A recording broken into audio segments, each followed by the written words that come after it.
Part 2. The emperor's first administrative measure was to convene the electoral colleges in each department for the election of members to compose a new Chamber of Deputies.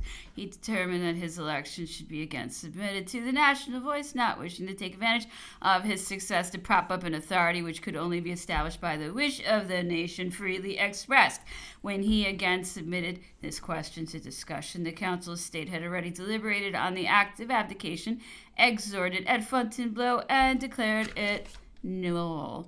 The emperor nevertheless wished that his return to power should be sanctioned by the national will. It was also at this period that he convoked the meeting of the Champ de Mai, at which the deputies to the chamber and the members of the electoral colleges of each department were expected to be present in the assembly of the Champ de Mai. It was intended to declare the state of the votes of the communes and to proclaim the emperor anew, but a combination of circumstances which retarded the meeting of the electoral colleges in many departments prevented the Champ de Mai from taking place till June. Intrigue was not inactive during this interval, as may be seen from what follows. An account was received in Paris of the declaration made at Vienna by the allied sovereigns, almost at the same time that we were informed of the king's departure from Lille. It was also known that as a consequence of this declaration, the Treaty of Alliance of Chaumont had been renewed. These transactions could not be concealed from the public. The documents which proved them were circulated in profusion. It became then evident that the emperor's return had not been concerted with any power, and indeed, so far from being the fact that all the powers were preparing to make war on us, this conviction somewhat abated the enthusiasm and threatened to become a source of much disquietude. But the declaration of the Allies was so outrageous, its appeal to murder was so revolting, that there appeared no reason to despair of rousing the public feeling and making the nation assume that spirited attitude which it had at first exhibited. The act of proscription pronounced against the sovereign whom we had once again elevated on our shields was submitted to the Council of State, which body soon pronounced a plain and unreserved opinion upon it. The report of the committee of the council to which the document was referred was couched in the following terms. 1. In pursuance to the reference made to it, the committee composed of the presidents of the several sections of the Council of State has examined the declaration of the 15th of March, the report of the Minister, General Police, and the documents thereto annexed. 2. The declaration is of so unusual a form, conceived in terms so extraordinary, and expresses ideas so antisocial that the committee was at first inclined to regard it as one of those fabrications by which worthless men endeavor to seduce the national mind and to give a false direction to public opinion. 3. But the authentications of the minutes taken at Metz and of the interrogatories of the couriers leave no doubt of the fact that this declaration was forwarded by the members of the French legation of Vienna, and it must therefore be considered as signed and adopted by them. 4. It is under this preliminary point of view that the committee considers it proper to commence the examination of a production which is without example in the annals of diplomacy, and in which Frenchmen, men invested with a public character of the most respectable nature, commence by a kind of outlawry, or, to speak with more precision, by an incentive to the assassination of the Emperor Napoleon. 5. We say, with the Minister of the Police, that this declaration is the work of the French plenipotentiaries, because those of Austria, Prussia, Russia, and England could not sign an act which the sovereigns and nations they represent would not fail to disavow. 6. In the first place, these plenipotentiaries, having for the most part cooperated in the Treaty of Paris, knew that Napoleon was therein recognized as retaining the title of Emperor and as sovereign of the island of Elba. They should therefore have described him by those titles, and ought not to have deviated either in substance or in form from the respectful courtesy due to such distinctions. 7. They should not have felt that, according to the law of nations, the least powerful prince, as to the extent and population of its territories, enjoys in his civil and political character the rights belonging to every sovereign prince equally with the most powerful monarch, and that Napoleon, having been recognized under the title of Emperor and as sovereign prince by all the powers, was not more than any other sovereign subject to the jurisdiction of the Congress of Vienna. 8. A disregard of those principles which it is impossible to suppose on the part of plenipotentiaries who consider the rights of nations with calmness, wisdom, and mature deliberation is not astonishing when manifested by French ministers who experience the reproaches of conscience for more than one treason, in whom fear has produced rashness and whose judgment is distracted by remorse. 9. By men such as these, the fabrication and publication of a document like the pretended Declaration of the 13th of March might be hazarded in the hope of arresting the progress of Napoleon and of deceiving the French people as to the real sentiments of foreign powers. 10.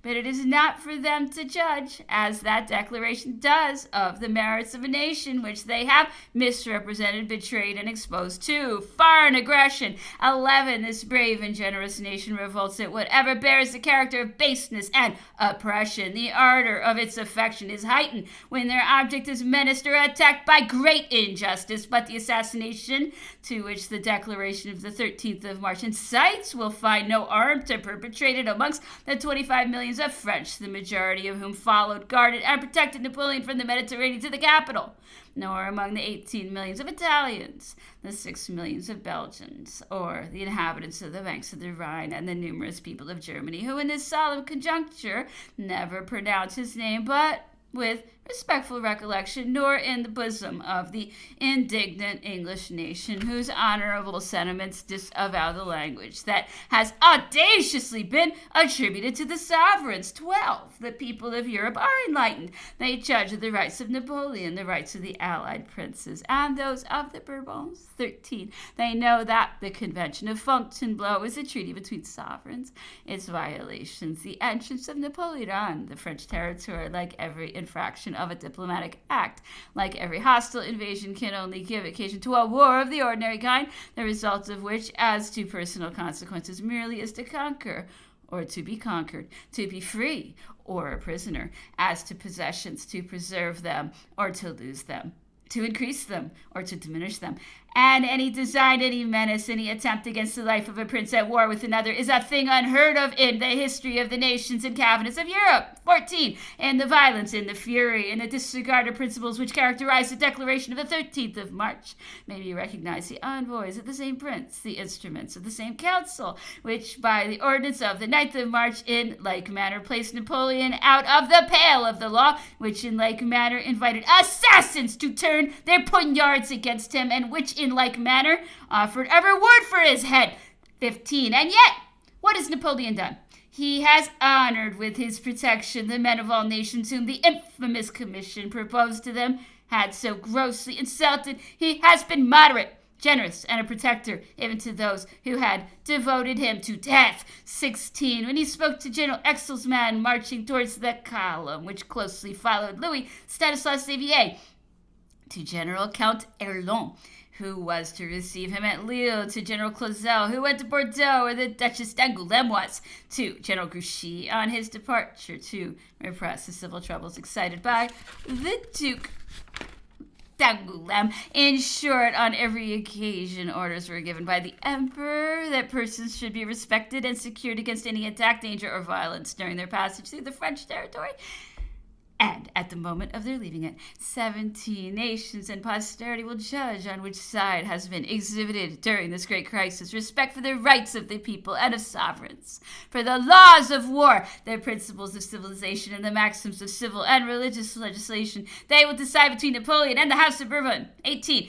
If, after examining the pretended Declaration of Congress, under the first point of view, we consider it in reference to the diplomatic conventions, to the Treaty of Fontainebleau of the 11th of April, ratified by the French government, it will be found that the violation of that convention is solely imputable to the very persons who reproached Napoleon for not observing it. 19. The Treaty of Fontainebleau has been violated by the Allied powers, by the House of Bourbon, in what regards the Emperor Napoleon and his family, and in what regards the interests and the rights of the French nation. 20. The Empress Maria Louise and her son were to have been furnished with passports and an escort to proceed to the Emperor. Yet, far from fulfilling this engagement, the wife was violently separated from her husband, the son from the father, and this under the most painful circumstances, when the possessor of the strongest mind must be driven to seek consolation and support in the bosom of his family and in domestic affections. 21. The safety of Napoleon, of the imperial family, and of their suite was guaranteed by all powers, and yet bands of assassins were organized in France under the eyes of the French government and even under its orders, as the solemn proceeding against the Seigneur de Montbreuil will soon prove, to destroy not only the emperor but his brothers and their wives. Failing of the success which was hoped from the first branch of the conspiracy, a commotion was prepared at Orgon and the emperor's route, where an attempt was to have been made on his life by the hands of some brigands. The Monsieur Brulard, one of George's cutthroats, known in Brittany and Anjou and Normandy and La Vendée, and of threat England for the blood which he had shed, was raised to the rank of camp marshal and sent to Corsica as governor for the express purpose of preconcerting the crime and ensuring its execution. And in fact, several single assassins successfully attempted in the island of Elba to gain by the murder of Napoleon that guilty and disgraceful reward promised them. 22. The full and entire property of the duchies of Parma and Placentia was ceded to Maria Louisa for herself, her son, and his descendants. But after a long refusal to give her possession, the final injustice was consummated by an absolute spoliation under the illusory pretext of an exchange made without valuation, without due equivalent, without conveying sovereignty, and without consent, and documents existing in the Office for Foreign Affairs, which we have caused to be laid before us, prove that it was on the application, on the urgent solicitations of the Prince of Benevento, that Maria Louisa and her son were despoiled. 23. There was to have been given to Prince Eugene, the adopted son of Napoleon, who has honored France, which gave him birth, and who has won the affection of Italy, which adopted him, a suitable establishment out of France. And he has obtained nothing. 24. The emperor stipulated in favor of the brave soldiers of his army the preservation of their pensions on the Mont Napoleon.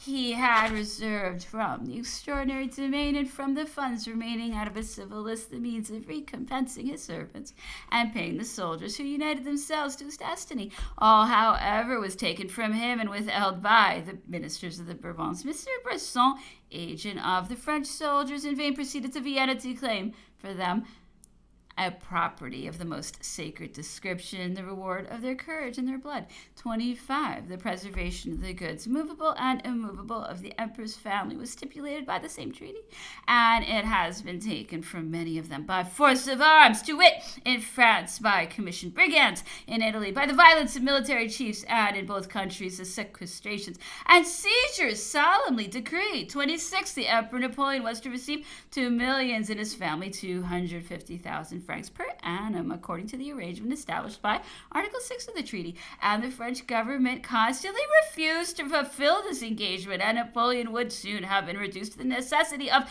disbanding his faithful guard for want of the means of securing their pay, if he had not found in the grateful remembrance of the bankers and merchants of Genoa and Italy the honorable resource of a loan of 12 millions, which was offered to him. 27. Finally, it was not without motive that it was wished to separate Napoleon from those companions of his glory, those models of attachment and constancy, the unshaken guarantees of his safety and his life. The island of Elba was secured to him in full right, and the resolution of depriving him of it, which was desired by the Bourbons and solicited by their agents, was adopted by the Congress. 28. And if Providence had not, in its justice, provided against it, Europe would have witnessed an aggression on the person of the liberty of Napoleon, delivered thenceforward to the mercy of his enemies, far from his family and separated from his domestics, either at Saint Lucie or at St. Helena, one of which was assigned to him for a prison. 29. And when the allied powers, yielding to imprudent desires, to the cruel suggestions of the House of Bourbon, condescended to violate the solemn contract on the faith of which Napoleon released the French nation from its oaths, when himself and all the members of his family were menaced, attacked in their persons and property, in their affections, and in all their rights stipulated in their favor as princes, in those secured by the laws to simple citizens, what could Napoleon do? 30. Ought he, after enduring so many offenses, submitting to so much injustice, to have consented to the complete violation of the engagements entered into with him, and reining himself personally to the fate which was prepared for him, to have abandoned likewise his wife, his son, his family, and his faithful followers to their dreadful destiny?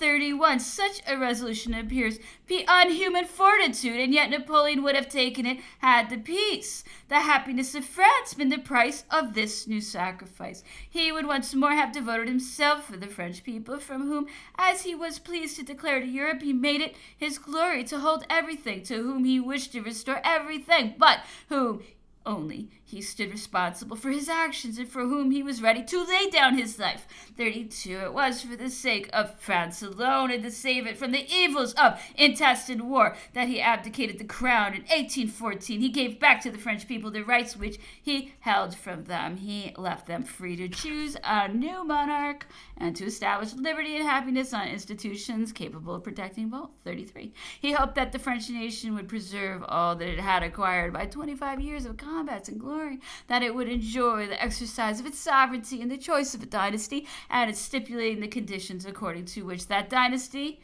should be called upon to govern. 34. He expected from the new government respect for the glory of the armies, for the rights of the brave, a guarantee for all the new interests, for those interests which, being the offspring of our political and civil rights, were created and maintained during the last quarter of a century, are identified with the manners, the habits, and the wants of the nation, and were observed and revered throughout the whole of that period. 35. Far from this, all idea of the sovereignty of the people has been discarded. 36. The principle which has formed the basis of all political and civil legislation since the Revolution has also been discarded. 37. France has been treated by the Bourbons as a rebellious country, reconquered by the arms of its ancient masters and subjugated anew to a feudal government. 38. Louis Stanislaus Xavier has disregarded the treaty which alone transferred to him the vacant throne of France, and has misunderstood the abdication which alone permitted him to ascend that throne.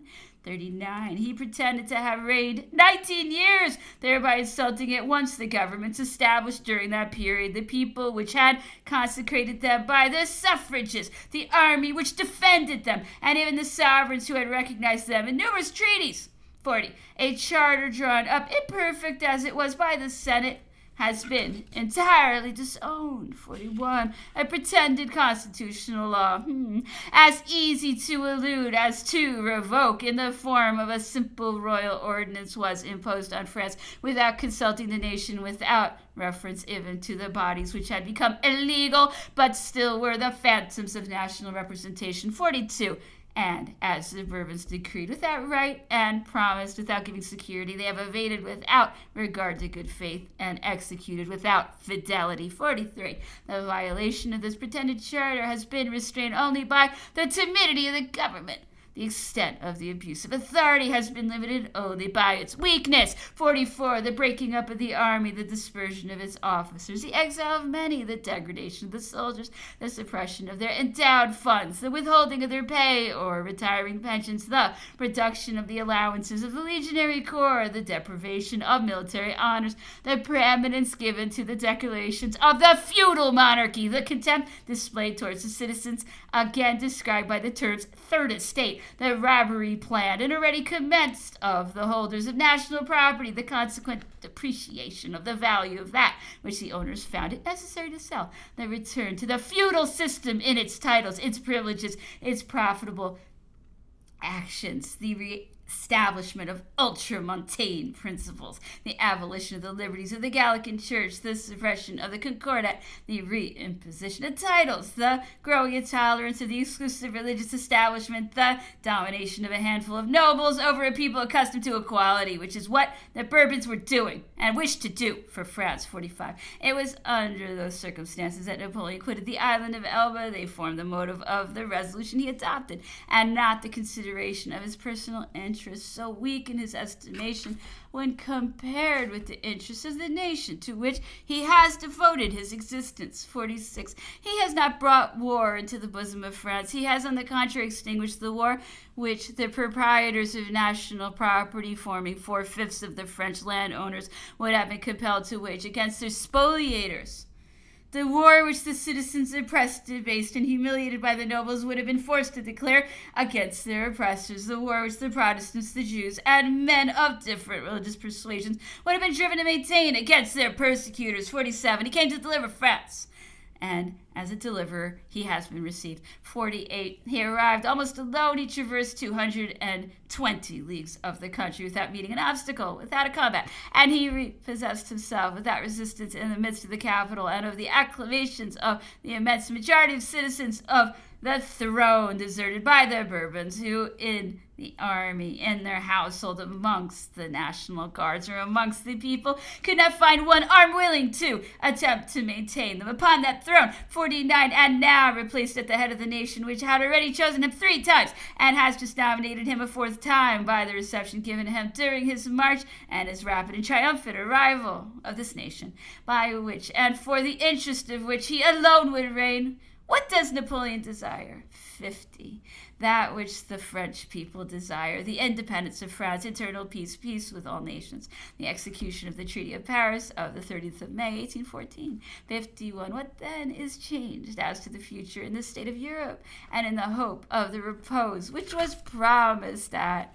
What voice is raised to demand that assistance which, according to the declaration, ought not to be granted unless when called for? 52. Nothing is changed if the Allied powers revert, as may be expected of them, to just and moderate sentiments, if they recognize that the existence of France in a respectable and independent state, as distant from conquering as from being conquered, from dictating as from being subjugated, is as necessary to the balance of the great powers as to the security of the smaller states. 53. Nothing is changed if, respecting the rights of a great nation, which wishes to respect all those of other nations, which, proud and generous, has been humbled, but can never be degraded, France be allowed to re-choose a monarch and give herself a constitution and laws adapted to her manners, her interests, her habits, and her new wants. 54. Nothing is changed if, abstaining from seeking to compel France to resume with the dynasty which she can no longer endure, the feudal chains which she has broken, the seigneurial and ecclesiastical exactions from which she has freed herself, no attempt be made to dictate laws to her, to interfere in her internal affairs, to assign to her a form of government, and to give her masters according to the caprice, the interests, or the passions of her neighbors. 55. Nothing is changed if, when France is occupied in preparing a new social compact which is to secure the liberty of her citizens, the triumph of generous ideas which prevail in Europe and which can no longer be stifled, she be not forced, by being obliged to engage in warfare, to turn aside from these pacific views and from the resources of internal prosperity, to the cultivation of which the people and their chief wish, with a happy accordance, to devote themselves. 56. Nothing has changed if, when the French nation asks only to remain at peace with the whole of Europe, an unjust coalition do not compel her to defend, as in 1792, her will, her rights, her independence, and the sovereign of her choice. Signed, Count de Fermont, etc. This document produced its effect. The indignation of the nation was roused on learning that unworthy Frenchmen had solicited and provoked the proscription of their ancient chief, and that the assembled sovereigns had sanctioned so base a degradation. It was not so with Fouché. He had hitherto remained a silent observer because he was persuaded that Austria would support the emperor in his enterprise. He had done his best to direct, to the advantage of the emperor, the burst of popular feeling in which some difficulties presented themselves in the south, namely at Bordeaux, Toulouse, and Marseille. The Duchess d'Angoulême was in the first of those towns, trying to arouse her party. The Duc d'Angoulême had been at Toulouse and left Monsieur de Vitrolles there preparing means of defense whilst he continued his route to Marseille. He succeeded in collecting some troops and leading them on the road to Lyon as far as Montélimar. But all these efforts were of no avail. The emperor sent Clausel to Bordeaux with the magistrates, of which town he entered into negotiations. A regiment of infantry which occupied the town had refused to do what was required of it, and General de Caen, who commanded in the town, was obliged to request the Duchess d'Angoulême to depart, because he could not answer for the subordination of the garrison. On this occasion, the Duchess exhibited uncommon courage. She employed every means to interest generous spirits in her favor. She went to the barracks and harangued the soldiers. They gathered round her carriage, declared their regard for her, and vindicated themselves from the supposition of a want of respect towards her, but refused to arm in her favor. Some swore they would not suffer any harm to happen to her. She interrupted them, saying, No more oaths. Let us have deeds. Now is the time.